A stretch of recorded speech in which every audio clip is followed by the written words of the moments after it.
right, good evening, everybody, and welcome to tonight's City of Cedar Falls Committee of the Whole for Monday, October 6th. Madam Clerk, roll call, please. Schultz? Here. Latta? Here. Cruz? Here. Hawbaker? Gainfield? Here. Chrisman? Here. Dunn? Here. Councilmember Hawbaker absent, Mr. Mayor. Thank you, Madam Clerk, and that will move us to item number 1, park dedication standards in the subdivision code. And to kick us off, I believe we have Michelle Peasley. Thank you, Michelle. Thank you.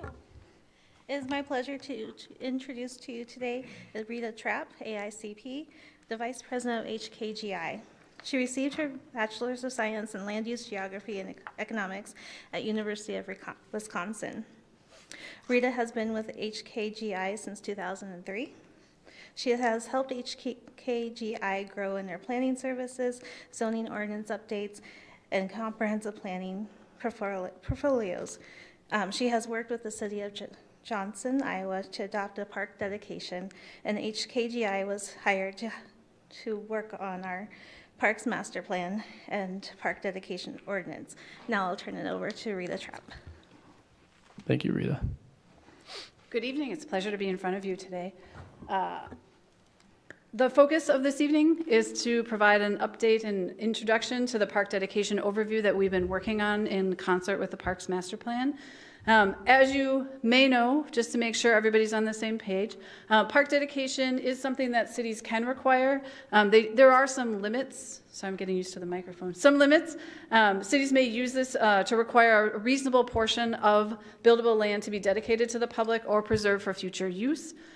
This has to be tied to the subdivision of land or to residential plan development. It is not something that you would see as part of a simple building permit, but really tied to subdivision. And it must be related to new growth. So it's important that park dedication not be used for replacement or modifications to an existing park system. It's really about trying to make sure that the park system has a funding mechanism to grow as the community grows, and you can provide the same level of service that you've been providing to your residents as the community continues to grow. It's not expected that park dedication would take care of funding your entire park system, and that's always an important statement in my mind to state.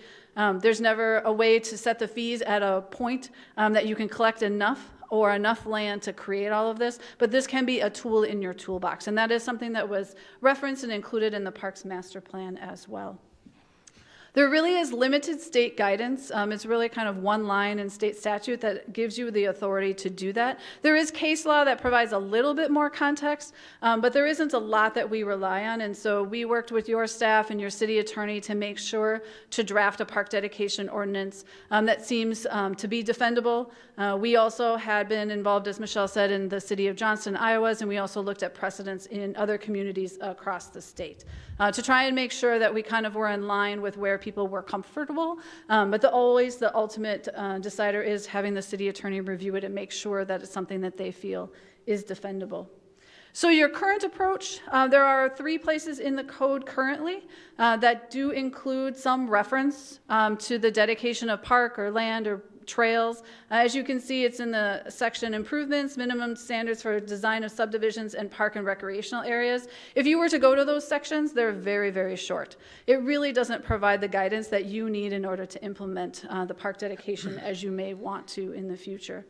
There's really no dedication formula or requirement, and the only place that you have some reference is in the mixed use district, which requires 10% open space with master plan. Otherwise, everything's being done on a negotiation, case-by-case basis. And that works in some respects, but it really doesn't provide developers with an assurance of kind of what you're thinking about, and it really makes things a little bit more complicated. And so I know that the city's been asked over time to provide more clarity and more direction. The thought of this proposed approach is that it does create a level playing field, so the developers are treated similarly with similarly situated developments. It really establishes clear expectations, and I'll walk through some of those expectations, because it's more than just establishing the formula. It's really trying to establish what kind of land, where should it be, how should it be prepared, so that the city can use it in the most efficient and effective way possible. It will help the developers analyze the costs up front because they know what the formula is. They don't have to wonder how that negotiation will take place. And it hopefully ensures that your parkland meets your needs. And that's one of the reasons that it's really important in my mind to do the Parks Master Plan that you just completed. That really sets the foundation and makes this park dedication update much easier, and also has a rational basis that we can go back to if you're ever challenged, that there was a foundation that we used to establish the formula itself. So there's a few different places that there are updates. The main update is in Article 4, the neighborhood parkland dedication. There are these 5 key provisions. These do not match the order that the ordinance is actually written, but this is the order that I find easier to present and have it make sense. So we'll talk about the dedication formula. What is land suitability? Where should parks be located? What are the methods that you can dedicate either land or fee in lieu of land? And what are the developer subdivider responsibilities? And then I'll walk through the other places where updates were made. So the dedication and formula itself, we have really moved, as was referenced, we've been doing park dedication probably about every 2 years. I do a park dedication ordinance in Minnesota or Wisconsin, or Minnesota or Iowa or Wisconsin, and kind of work through those. We really have kind of landed on trying to make the formula as simple as we can and as clear as we can, and based on something. Historically in Minnesota, for example, everybody just picked 10% as 10% of the land. I think you have some examples here in Iowa. The challenge I have is I don't really have a basis on why 10%, why not 8, why not 12? So I like having a formula that's based on something. And so your formula is based on the number of acres of parkland needed per 1,000 residents. So based on the Parks Master Plan, there was an inventory done of what parks you have in the community, how many acres there are. An analysis was also taken a look at, well, what do you want in the future? And in terms of spacing and how many parks and how many acres would that be? And come up with a formula that we're comfortable with.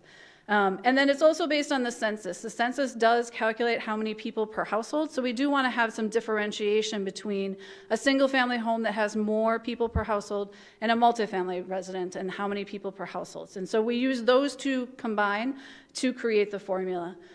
As I referenced, the recommendation is 6 acres of parkland per 1,000 residents. You will see the formula says 0.006 because that's the calculation per person, and so that's why we do that. A cap was added to on required parkland at 10% of the total land area. Just when you do the calculation, if you have a very large multifamily project, the amount of land that you could require being dedicated could be more than the project actually has land to do. So that cap is in there to try and provide a little bit of making sure the formula doesn't get too large or too imposing on any project. So this was an example of if you had 100 units proposed of a low-density residential project. As you can see, that's where I referenced the 0.006 formula. And the 2.9 persons per household, again, is based on the census. So as the census is updated, you can update this number. And the required land dedication would be 1.74 acres.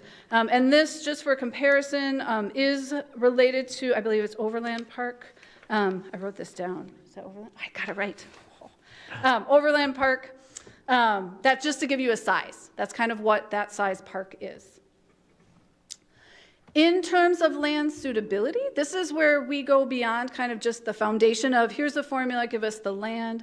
This is saying that we need to make sure that the land that is given, dedicated to the city, must be of a shape or size and have appropriate topography to do an actual park. You don't want steep slopes, you don't want wetlands, you don't want stormwater ponds. You want a place you can actually put a playground or a basketball court. So this is establishing that foundation.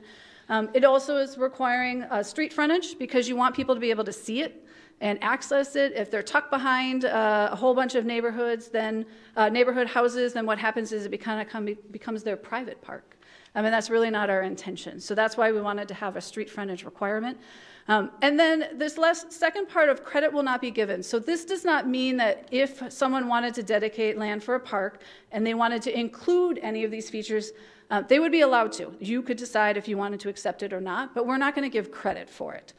So that includes streams, wetlands, stormwater drainage ways, steep slopes, anything that's a private amenity. So it's, again, this isn't saying that you can't, and it's just saying that you don't get credit for that land. And that might be appropriate. We might have places that we'd like to have the stream and the stream bank and make a beautiful park and have a setting. Or maybe that's something you don't want to take care of for some reason. But this at least establishes that so everybody knows that your whole 1.74 acres of the park, from my example, can't be any of those things. It can be land above that. In terms of park location, from the Parks Master Plan, we know that we're aiming for parks in size of 4 to 8 acres in size. The reference I just gave of that one park at 1.74 acres, clearly that's significantly below our aim of 4 to 8 acres in size. Generally, neighborhood parks are aiming for this because otherwise it gets inefficient to try and have all of these small parks all around the city that you're trying to maintain. It's also difficult if every single one of those has a playground. There is a cost to every single one of those playgrounds. So generally, we have seen movement to more of parks that are 4 to 8 acres in size, given the fact that an individual project may not be able to have enough land dedicated.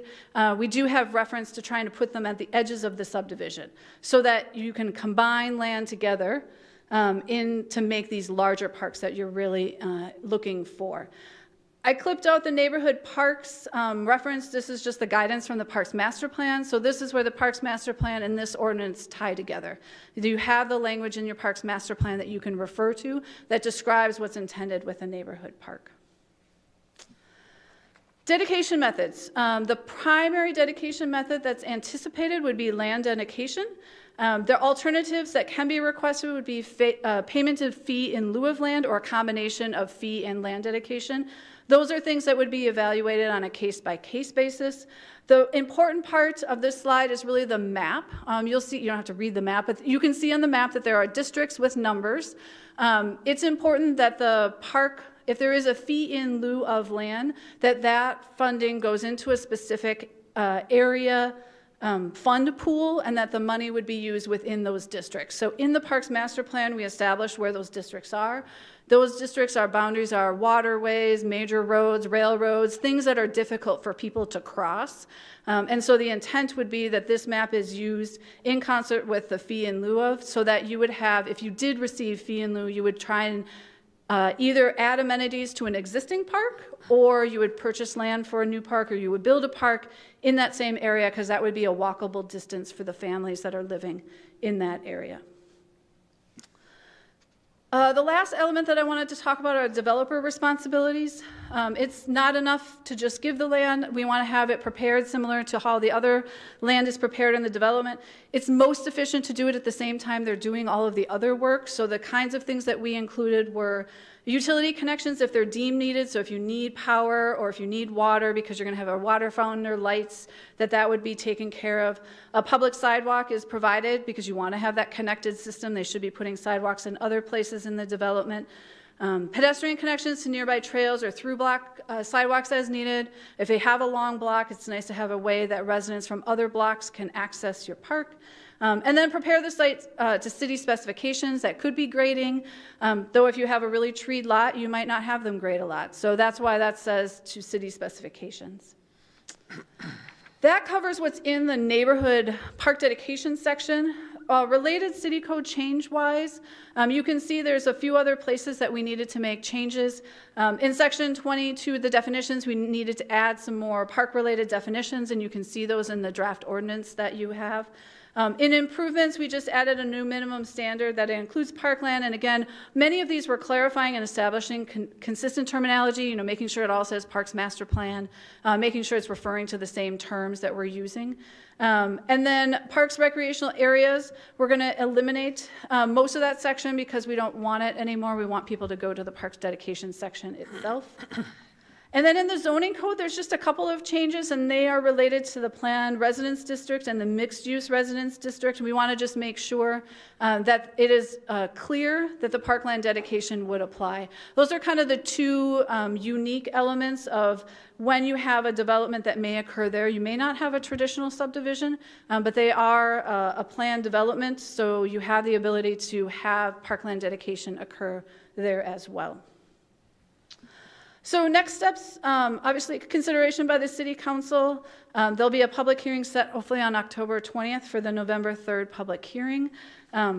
With that, I can answer any questions. I can go into more detail if you need, provide some more background. We tried to give it at that balancing act of enough detail so you understood what we were doing, not too much, so that we didn't get mired in the details. But happy to answer more specific questions. Thank you again. And at this point, open up to council for any questions, conversation, discussion. Mr. Mayor. Counselor. Thank you so much, Rita. I really appreciate it. I'm super excited about this. On the developer page, you said that there were certain things that were deemed as needed. Does the city set that, or does the developer determine that? No, those would be things that the city would assess. They would identify based on the site and what's needed. And there's actually more specific language in the ordinance. It's just for the slide we kind of Okay, I just wanted to make made sure. it more general. Okay, perfect. Thank you. Yeah. Thank you, Counselor. Yep, go ahead. Thank you for the presentation. It's good stuff. When you talk about payment and fee in lieu of, a developer theoretically could buy their way out of any park requirement. Is that what you're saying? Well, they have to request that they would do that instead of the land dedication. So that's something that you would have to talk about and be okay with as part of it. In theory, they could approach you for that purpose, but you may have, based on the park's master plan, that you really want to have the park in that location. So it needs to be an offer. It needs to be an option that's available, because there are places where the subdivision is so small, if you only had 8 units, you don't really want that little land. was But yes. going to be my next thought. When does this criteria kick in? If somebody's building a little stub street, putting in a cul-de-sac, 6-8 units. Anytime there's a subdivision. And that's why you have the fee option, is so that you have the ability to calculate what the land amount would be and what the equivalent value would be, and have that fee in lieu of. And that's really, in my mind, a lot of where that payment in lieu of is for those situations. So that money gets stashed away, the city coffers, and then when it gets to the point in that section of the city where there's park absence, any developer, how do you apply that? So typically in the cities that I've worked with, there is a specific fund that it would go into. In this case, we numbered them 1, 2, 3, up to 15. So as the Parks Department as the parks would be identified for improvements. So if you're going to add on to a park because you are seeing development in that area, you could use the funds for a new playground equipment. Like you all of a sudden are seeing a whole bunch of new families and you want to put a 0 to 5 play structure in. You could use the funds for that purpose. So it doesn't have to wait until there's enough money or there's enough money to buy land. But you have to just use it for new or expanded types of features that are serving the additional families that would be in that area. So there's the term pocket park, which tends to be an obsolete little piece of land that you can't build a house on. Yes. How do you equate that into this formula? Well, we're trying to, I'll be honest, the Parks Master Plan even talks about trying to have parks that are more like 4 to 8 acres in size and not doing a lot of those pocket parks, because there isn't a lot of use that can be derived from there. And it also costs the city more for maintenance, because now your maintenance person has to stop at all these little parks instead of being efficient, being at one park. And we found also from our work that families enjoy larger parks with more features where they can gather and with sidewalks or trails that are connecting them than a bunch of pocket parks. So With gazebos and all kinds of things to right. have picnics. And there's a role for pocket parks, but they aren't usually the foundation that we're looking for of how we're using park dedication funds. Normally, park dedication funds for neighborhood parks are things like playgrounds, basketball courts, open grassy areas, those kinds of things. Sure. Well, I like it. I would say, though, I would rather have more robust parks, like we're going this direction, than having a 66-foot right-of-way and take land away from a developer to develop. Go back to our 60-foot. We don't have these streets every 600 feet. We need to take that land and put it into a park, and I think the neighborhood would appreciate that much more. I know weren't involved with that, but Yep. both things are taking away lots away from the developer and driving up the cost of what's left. They are, though a lot of statistics and studies have done that there is an increased value for the land around parks and trails and sidewalks. Absolutely. So yes, but it is true that it is taking away a developable lot or two or whatever it is, but they are also seeing increased value to the lots that they are developing in the subdivision. And we know people wouldn't, if you didn't do any new parks in these neighborhoods, people would choose other places to live. Correct. So it's Well, if you got mature trees and everything and a babbling brook nearby, then it's kind of cool. It's easy to do so. But another question, and maybe staff can explain this, when you have a new park, a new development, does the city take possession of that after the development has been built out?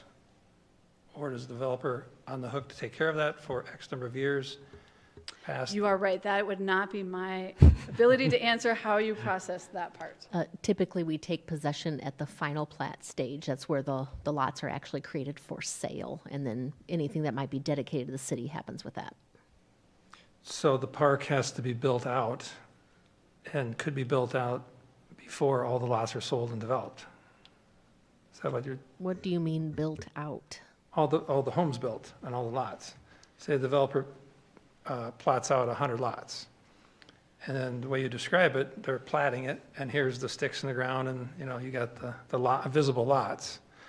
And then, the way I understand it, the park has to be built, playground equipment installed, and trees planted.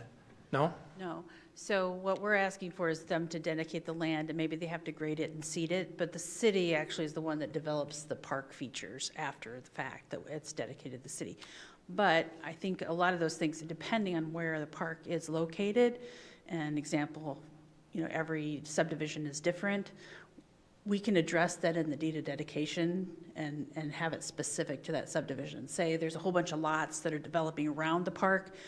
The city may not want to accept the park land until those particular lots are built so that there's not a bunch of erosion into the parkland, for example.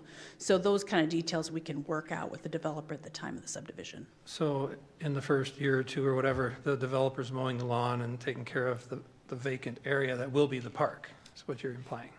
Well, could be, or it could be the city accepts it right at final plat. Okay.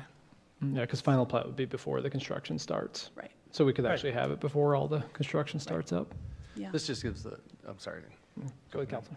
just gives the guidance that what we're looking for in general, but there will be subjectivity to each of these cases. Right. And then the infrastructure going into that land, let's say we want to put a restroom in the center of the park, would the developer have to put that infrastructure in, just the stub out to the property?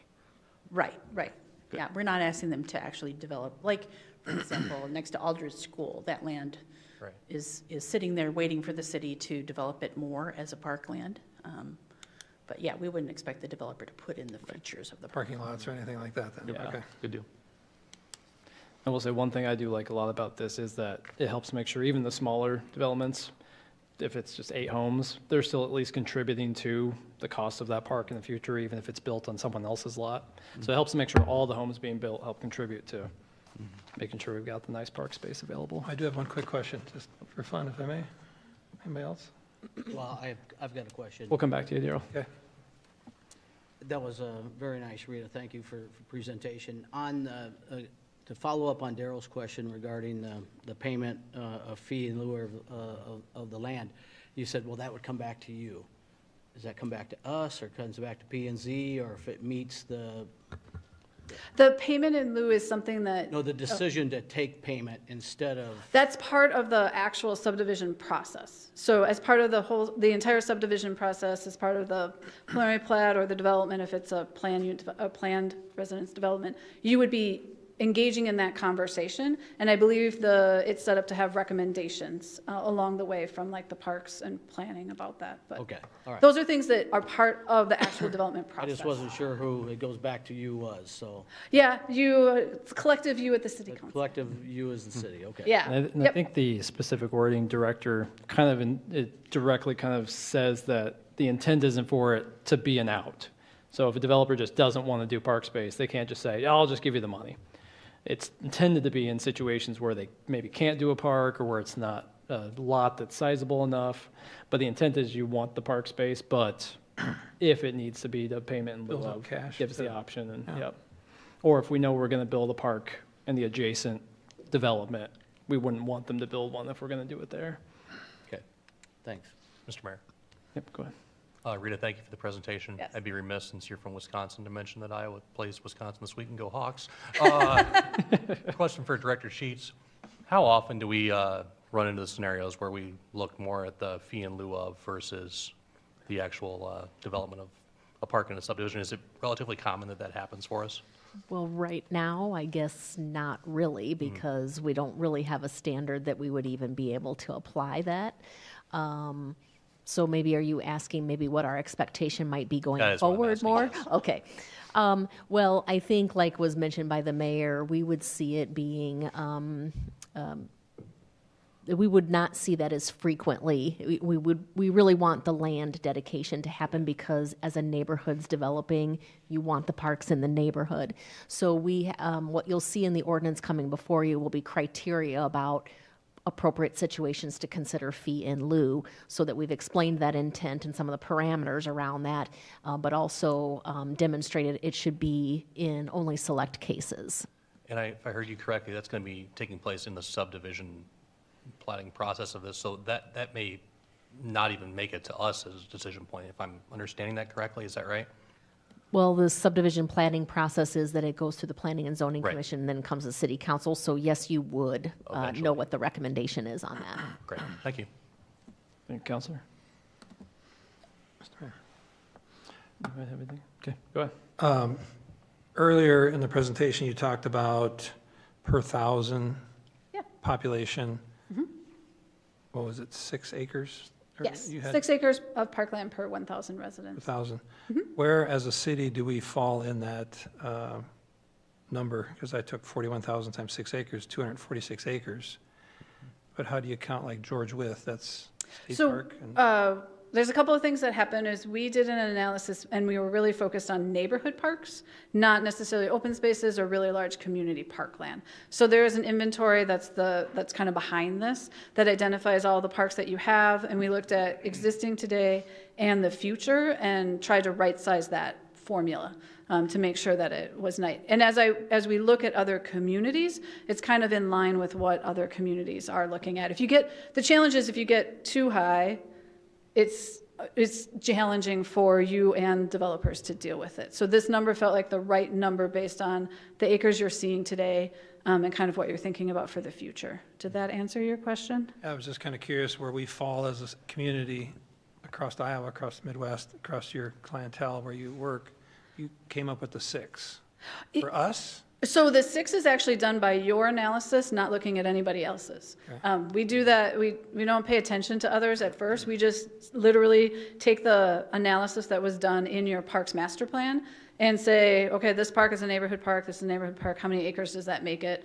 Okay, what are you thinking about for the future? How far apart our park is gonna be? What size are you gonna want? Okay, that means this number's right. We did, there is information that says, there are different ones. So examples, Johnston is at 5 acres per 1,000. Let's see, who else? Waukee is at 6.5 acres per 1,000. Iowa City's at 3 acres. Kind of ranges. In Minnesota, I'd say 6 acres. It's kind of in the same ballpark. Sounds like 6-ish is the number. Someplace in there. If we go to 8, it's probably too And much. if you look at our park system, that's where we're at, right around the 6. Correct. And yeah, Director, go ahead and correct me if I'm wrong, but it sounded like kind of where we're at currently. If you looked at our historic neighborhoods where we're at now, this dedication requirement would put us at just about a little less than kind of what we've historically had in the older neighborhoods. Our newer developments haven't really kept pace with what we used to put in, but this kind of puts us just under the amount of park space we used to kind of build into our neighborhoods. With the park master plan, we looked at overall our total acreage, and that's where I made the comment to you that this would be slightly less than that. Mr. Mayor?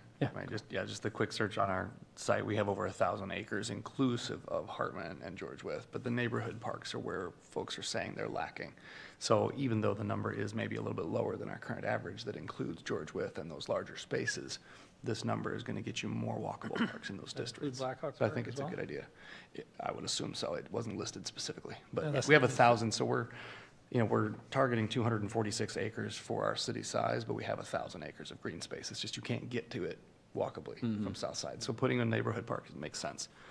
A question to follow on for whichever director may, would we intend to put these into a single earmarked fund, or would you go with those 14 districts or 15 districts? Would they be individually earmarked in a line item? Sure. So what we talked about is setting up a separate fund that would be called Park Improvement, but we're not going to set up 14 funds. Right. I mean, we're going to have a fund, and then we'll probably track it, like through an Excel spreadsheet or something for each district. But we will set up a separate fund, so at least people could see in total, like in our audit report or whatever, how much is sitting there. I'm curious if this would force keeping it in the district without having it set up as a separate fund. You would earmark it so that District 14's in lieu of gets spent in District 14, for example. Is that correct? Right, so, but I think we'll probably just keep that on a spreadsheet versus setting Totally up fine. 14 different I just can funds. see where somebody says, hey, they put in Yep. that big division and then district over there got it, and I don't like that. No, we'll keep that track. We, Karen had run that by me, before Cool. it came tonight. Yep. That is something I know staff reviewed with other communities, because there is also, once you create this dedication, there is a legal requirement to make sure you're allocating those dollars to the appropriate districts. That would make So making sure we're intentional about that. Well, thank you, Ms. Trapp. Appreciate it. Any other question? Just that I was pondering the state park issue. You know, Black Hawk and George Wythe are state. Is Hartman considered a state park? Or is that a city park? County. County, yeah. How much of George Wythe is in our city limits? I don't know if you can tell by this map here, but it doesn't look like any. Okay. I could be wrong. We can- A little bit. What? Then I guess it isn't real. Well, what I'm wondering is, we're talking about these little neighborhood parks, but as our city grows, do we want to entertain an idea, and how would we do that to get a big state park? Bring in 100 acres of really unique land, and it looks like it tends to be along river and backwaters and that sort of thing. Just wondering. Probably outside the scope of this. As I said, great conversation, but probably not for today. Well, I'm just throwing it out there. Like the Cedar River State Park dedication, get you on board? We can get a bridge. As long as there's a Get a campground. bridge and a skywalk. There you go. And people mover across the bridge. Well, chicken and the egg, which one comes first? Thank you. Appreciate the presentation. It's good. Thank you. Thanks. Any other discussion, questions from council? Otherwise, we are looking for just a consensus to keep having staff move ahead with bringing this back to council. So all those, I'm just going consensus? Okay. All right. Thank you again, Ms. Trapp. Great, yes, Appreciate all thank the you. help. Thank you for the opportunity. All right, that moves us to item number 2, Chapter 7, Buildings and Building Regulations Review. For that, we've got Jamie Castle. Thank you, Jamie. And a quick background on this, I know I wasn't at the last discussion for it, but so I believe the original referral back then was to bring it back to council with more feedback. Staff, after working on it, felt it'd be more appropriate for us to bring it to committee just to get some clarity, and then we will bring it back once we've got that clarity for it. So take it away, Jamie. Thank you, Mayor and Council. So as Mayor said, we're talking about a couple of the items that were, and we had a lot of discussion at the last meeting, and so we wanted to bring them back with some alternates. So I'll be talking about, so there's the summary. September 2nd, we were here. We're hoping to be able to bring it back to the October 20th meeting. So the two areas that we're discussing are the definition of a sleeping room / bedroom, and then the stormwater discharge.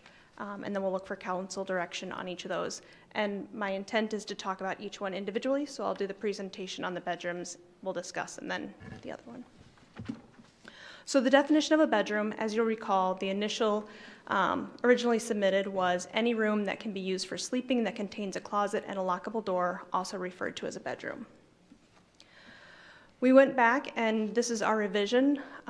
Once I go through the revision, I'll talk about how we got there. So the revision is any room that can be used for sleeping that contains a closet and a door that can be closed for privacy, also referred to as a bedroom. So the primary reason we wanted to add this section into the ordinance is because we need it for clarity. The building codes that we have adopted, the model codes, they all reference a sleeping room, but they do not define a sleeping room. And so we do get arguments about, well, I don't intend on using that as a sleeping room. It's not going to be a bedroom. But we need to look at it as, if it looks like a bedroom, it'll eventually be used as a bedroom. Maybe not by the current owner, but the next one. So I did research, as asked, on a couple of different definition types. I looked at the International Property Maintenance Code, and that definition is any room or space used or intended to be used for sleeping purposes, either in a dwelling or sleeping unit. In addition, the IPMC also has definitions, or it has what you should expect for a bedroom to have: size, ventilation, lighting. All of those things are also in the building code, so I didn't address those here. I also looked at the Webster Dictionary. It said a room furnished with a bed intended primarily for sleeping. And then for an additional one out of interest, I did look at ChatGPT, and it said real estate and appraisal practices declare a bedroom has a window that meets egress code, has a closet, meets size and access requirements, and has a door for privacy. So those definitions are really highlight the problem that we have. They all say intended for sleeping. And that's where we get the arguments. Well, I don't intend to use it for sleeping. And so none of those definitions will work for what we're trying to do, and it's why we propose something different. So here we're to the place where I'm looking for council consensus on which option. They are both side by side. This one's a little easier to read than the next one will be, but I just wanted to answer any questions as to how we got there, why we got there, now that I've provided some more information. Thank you, Jamie. Oh, excuse me. I'm sorry. I'm just getting a little aggressive here. Any discussion or comment from council? Mr. Mayor. Yep, go ahead. Thank you. Thanks for the work, taking this out and putting it together. I appreciate that. Everything I see is good. I'm questioning the closet. We brought that up last time, that a developer can build a room that is a playroom, a family room. Doesn't have a closet, has a door, but could easily become a bedroom. How do we handle that? And I see two of the definitions, or one anyway, the Webster's doesn't define a need for a closet. You can do the armoire and that sort of thing.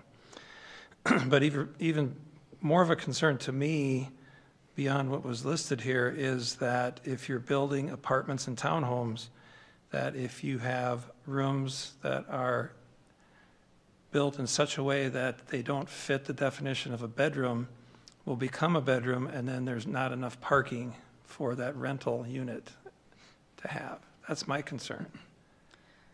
So my answer to that is the county would define any room that has a closet and the door as a bedroom. So we would be working off of, for the houses, that concern, and why we want to say, okay, it was built like a bedroom, it's a playroom, but we need to treat it like a bedroom so that future homes will use it properly and it has a safety. As for apartments and things like that, I feel like that is less of a concern on our side because those plans are so tight and those plans are concise to what they're providing us, and rarely do they provide a room that's going to be a den or something that is larger that isn't also a closet with a bedroom. And so we would have the parking resolved at the very beginning of the plans, and there's not a lot of opportunity for change in the future. Sure. I do distinctly remember a pretty good development that had this very issue. That's why I bring it up. Okay. And I think you were here in town then. But it was a concern that you had a playroom, no closet, so it doesn't fit the bedroom definition here. But they clearly would have made that into a bedroom in a rental, and then there wasn't enough parking to cover what would have become a 3-bedroom apartment as opposed to a 2-bedroom. And it made a significant difference. And I think that would be addressed during the rental process because we do evaluate that every time it changes hands and every time we inspect, we're looking at how many bedrooms are supposed to be in there and how many they have. So if they were to say it's a 2-bedroom and then they turn that bedroom into a 3-bedroom, we would address that parking issue then. I think you need to do it when it's being built to provide the parking for a likely scenario of 3 bedrooms versus 2. Just because they leave out a closet or they make an archway instead of a door, and these are all built as rentals, you know that's going to become a rental bedroom. And the city doesn't come in there and inspect every time. And at your rental inspection, they don't necessarily look to see. I don't like that answer. I think it needs to be addressed when it's being built. Well, I think that's the point. Why I'm reading it as that's why the definition is there, that it has a closet. And they're saying to Ms. Castle's explanation, hey, when they're coming to me to the plan and they got a playroom and they say it's not going to be a bedroom, she's going, well, it walks like a duck and quacks like a duck. I think it's a duck. But there's no closet. And that's what her definition here is saying. That's a sleeping room and you need a closet in it. Is that what you're saying? That's what you'd make them do? We have a Egress? lot of situations where we do require that. If it was going on that playroom, if it's a playroom and it has a 10-foot opening and that's just adjacent to another living room, we wouldn't Sure. look at it as but if it has a door and it can have egress, it's on an exterior wall with a window, we would make them have that closet because it looks like a bedroom. Yeah. Okay, well, that's important. Particularly with parking, because we'll be talking about parking here sooner or later. Thank you. Thank you, Counselor. Thanks, Jamie. Other discussion, questions from council? Mr. Mayor? Yep, I go don't ahead. belabor the point. I'm just, I know somebody out there is going to play this devil's advocate with every different potential argument that could be made. And I'm just curious if this is the definition and then some other code references this definition where it's not applicable, do we get ourselves into trouble by not creating the exceptions? There's another like Law Insider says a sleeping room is any room like this except for living rooms and dens, that kind of thing. Do we need to make any provision for exceptions here? I think there's also the concern about an armoire making a room a bedroom, but we can't enforce it in the same fashion. So I don't know. I mean, the older houses that have an office, that's not a bedroom by this definition. But then if we say it has to have an egress if it's meets this definition, let's say you have a living room with a linen closet and a door that can be closed. Now they have to have an egress from that room as well. The other things that will reference it make me concerned. I mean, is this safe enough in all those regards? So the existing buildings are a non-issue. And the only reason I say that is because the building code only applies to new construction and remodels. So if someone were to come in and they have an existing home and they've got that scenario where every room has a bedroom and a small closet, or has a small closet and a door, we are only going to look at the areas that they're renovating. We're going to look at smoke detectors and we're going to look at that kitchen they're renovating. We're not going to come back and say, I'm sorry, you changed this one little thing and now every room has to comply with the current code. If they were to gut the entire house and start from scratch, that's another story and they'd have to meet this code. Adding exceptions, I kind of want to lend that to Kevin and see if he has an opinion on the exceptions, adding that in. Having just heard this for the first time and not being able to ponder this a little bit, I don't know. I would rely on the people that work with this every day. If they're comfortable that they're going to cover most of the scenarios they run into, I think we go for it. And if it becomes a big problem, we address it again. Understand the question totally. Well, I like a laundry list with exceptions too, usually. But this is, if this is workable for now, I think we should go for it. And for us, the situations that we've run into have all been, to be honest, basement situations. And we have had a lot of argument, and we know those basement bedrooms are problematic for egress. And so when they say it's going to be an exercise room and we're not going to put a window in, that's where we have a problem. We don't have any issues with living rooms or dens or things like that. Not saying there couldn't be, but at this point, this solves the issue we're having. Thank you, Counselor. Any other questions, thoughts from council? All right, seeing none, I think, again, just kind of looking for a consensus at this point to keep moving forward with bringing something to council. I think, Mr. Mayor, the revised version would probably be more palatable, so we don't have to force people to put a locking mechanism on a door that they don't want to. Yep, revised. And quick, Counselor Christmas, did you have something? No, the revised version is great. Thank you, Jamie, for taking the time. Thank you. So all those, not all in favor, but just general consensus, revised version, keep moving ahead? Yep. Okay. All right, on to the next one. Okay, so the next one was stormwater discharge. And the stormwater discharge, the original submitted, I'm not going to read this all. It's what came from the sump pump disconnect section of the code. What we changed is actually, I hope you all did take a look at it. We did change it fairly significantly, looking at a couple of different scenarios. And I'd like to kind of go through the scenarios rather than reading through this all. So as a reminder, the primary goal of this was we have right now the only thing that says where you have to have your your stormwater discharge at is in the sump pump disconnection from the sanitary sewer. So when we have someone who doesn't have a sanitary sewer connection and now they have their sump pump right along the sidewalk, and we quote the code section it's in, we get a lot of questions. Well, I don't have a connection to the sanitary. Why are you enforcing this? So we wanted to take what we're already using and putting it in the building code.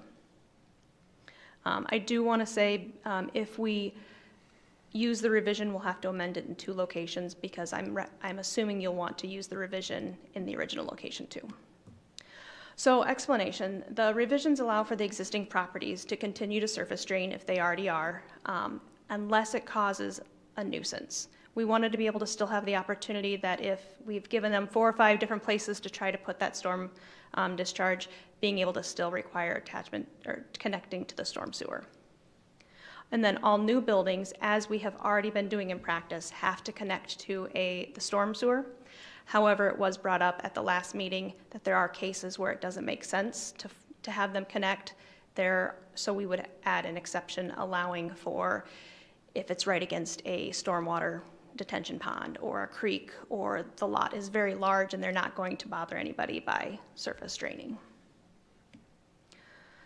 So I went through that very quickly. I'm happy to answer questions, but I'm looking for a consensus again on either keeping the original that was taken from another portion of the code or going with the revised version and also amending the original location. And open to council. Questions and feedback?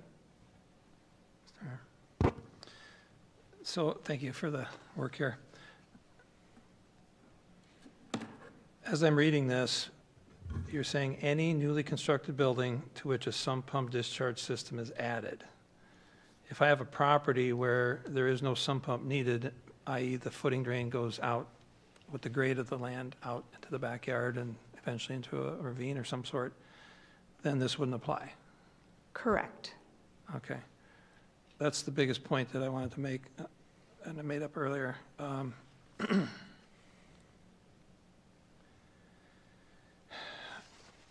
That's all I really had.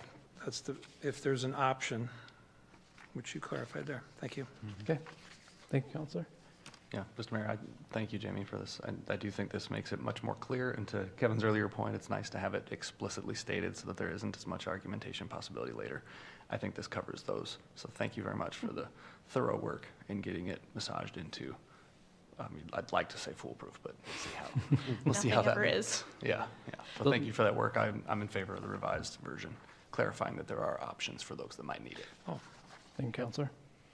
I do have something that might be a different discussion, but when you explain here, no closer than 10 feet from a property line,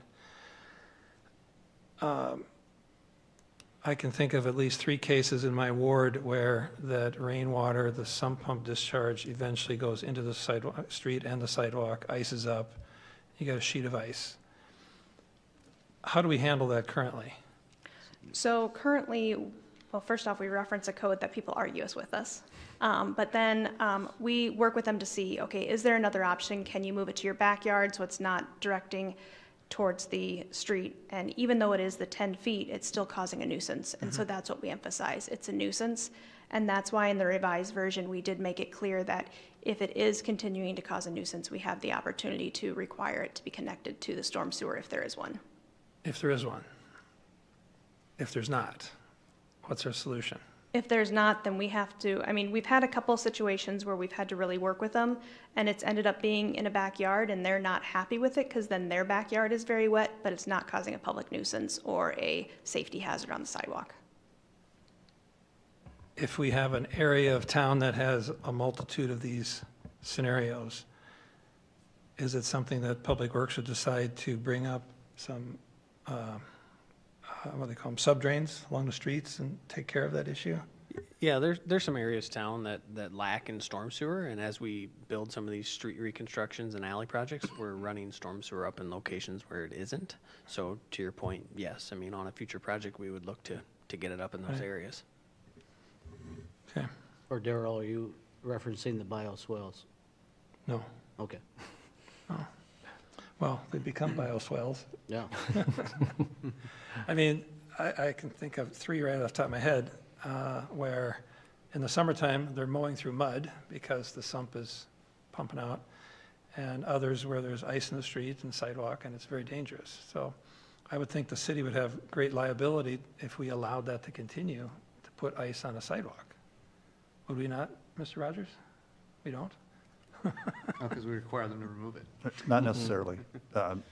So lack of enforcement is not a means for liability. Generally, we have at least qualified immunity for something like that.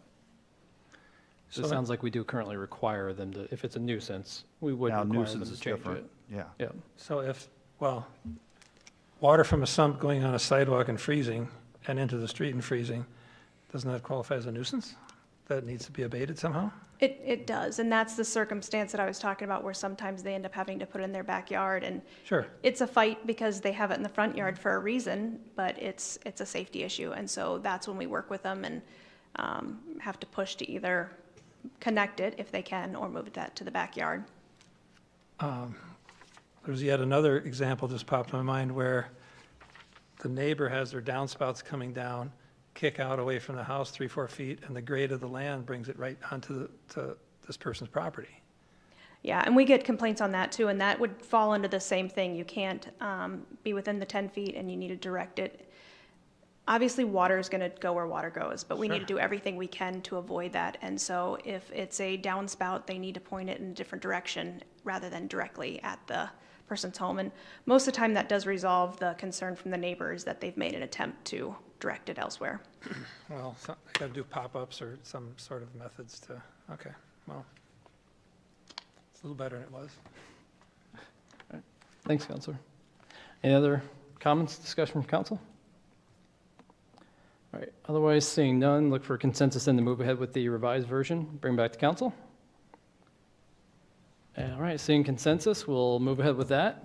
Thank you again, Jamie. All right, thank you. And otherwise, that's it for tonight's committee of the whole meeting. I will now call this meeting adjourned. So thank you, everyone. We will be back at 7 o'clock for the regularly scheduled city council meeting. Thank you.